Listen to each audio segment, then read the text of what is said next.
The impact on young Australians who are interested in buying a home of their own has been very significant. Australia's housing affordability now shapes the typical housing cycle or housing career, as some people call it. Most Australians, in the normal course of events, are people who move through the housing cycle in a way that matches the stages of life that they're at. So, they move out of the family home in their late teens or early 20s as they gain their independence from their families. Then they rent, save for a home they can afford as either a group or maybe a couple, and maybe they can upgrade it when they have a family in their middle age. They are more than likely to have paid off their mortgage, and that means they have housing security in their old age. That's no longer the typical housing cycle for Australians. Young people generally live at home for much longer than they once did.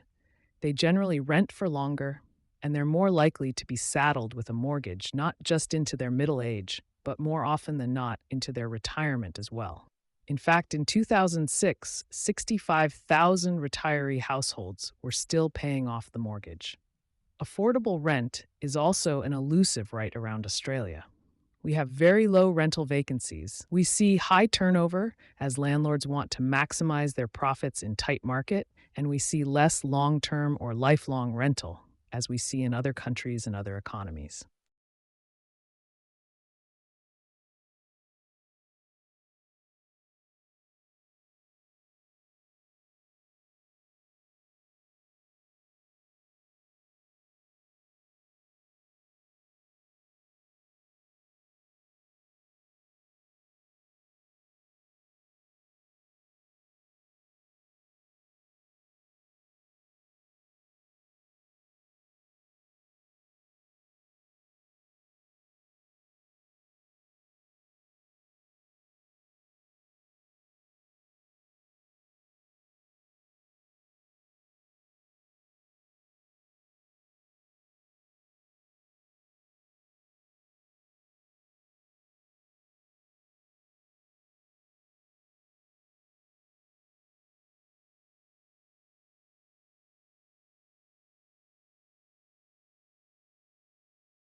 As physicists try to explain the masses of particles, they found that if they just tried to inject the maths into the mathematics equations in a most straightforward way, just put a parameter for the mass of particles right into the math didn't work.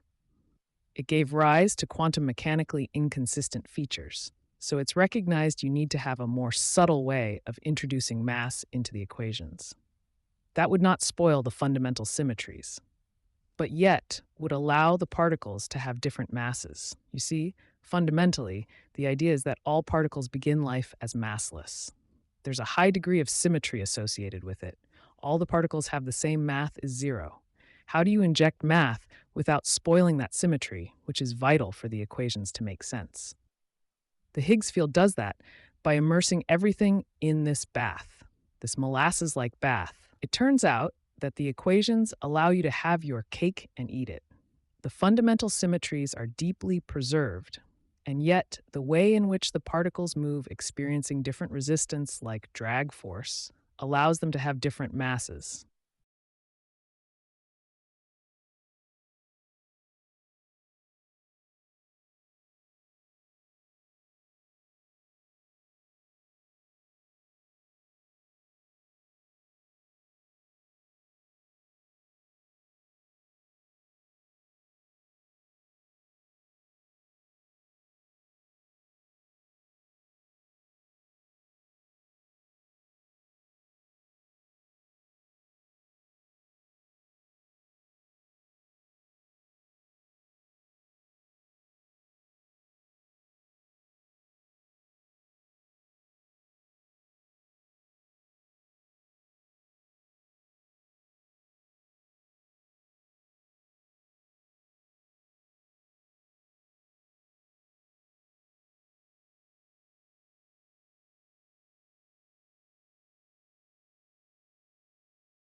I suppose that it has always been the case for the majority of us that the first test of a work of art or literature or music is how much pleasure it gives us.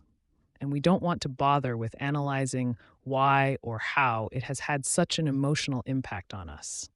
It's always good to know what your pleasures are in the positive sense, and not as easy as some people think, as opposed to only really knowing what you don't like and complaining about it. Though presumably there's some kind of pleasure to be had from that too. But now that you've chosen to take a course on the novel, I'm afraid that evaluating literature on the basis of how you feel about a book won't count as an intelligent critical response to the work being studied. It is, however, useful to remind yourselves from time to time that we all fall for trash every now and again. For instance, you might actually enjoy listening to a catchy pop song, but you'd find it hard to explain in critical terms that it is good or better than something else, just because it is enjoyable. So you're here to sharpen up your critical knives, as it were, among other things, of course.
Supersymmetry is a mathematical idea that people have developed in an effort to understand the sharpest organizing principle for the fundamental constituents of matter.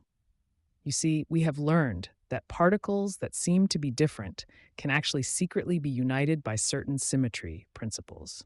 So we use the fact that there are symmetric objects in the world, like a sphere or basketball. You turn a sphere, and even though you've transformed it, it looks the same fundamentally. We found that certain particles, when you transform one particle into another, even though looks like the identity of the particle has changed, overall, the equations describing it, they don't change at all at an underlying level of symmetry. But we've not been able to find a symmetry that would relate certain kinds of particles, namely matter particles and force particles. Matter particles are particles like electrons, muons, and quarks. Force particles are like photons and gluons and WZ bosons. Supersymmetry is a symmetry that actually relates to these two kinds, these two classes of particles. And people have proven that supersymmetry is the last possible symmetry of the fundamental particles that are mathematics. Reality has not yet been shown to make use of it. So people are now trying to see whether that symmetry might actually be working in the world. Can be found evidence for it in our understanding of fundamental particles.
One other key to Apple is Apple's incredibly collaborative company.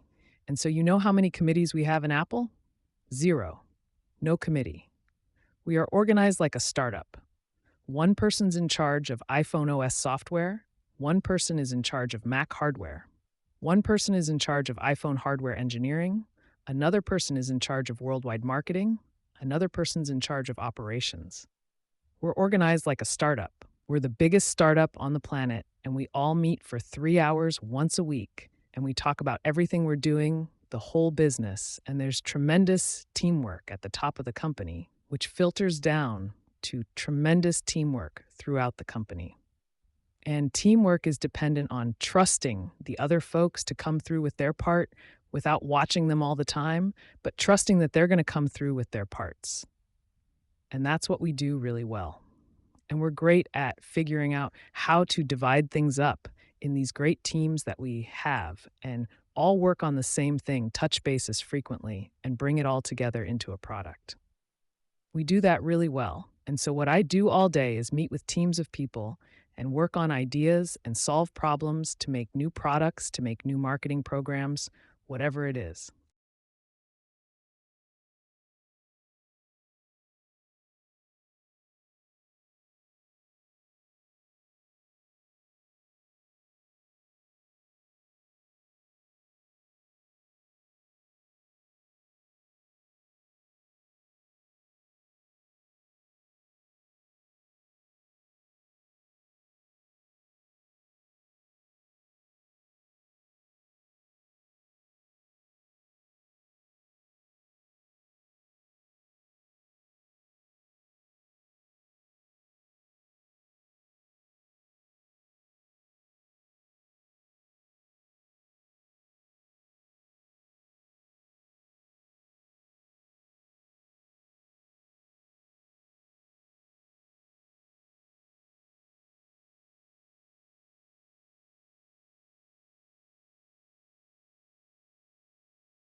If you did, please give this video a thumbs up and subscribe to the channel for more PTE-related content. Don't forget to leave a comment below letting me know what you think or if you have any questions. Thanks for watching. I will meet you soon at our next video.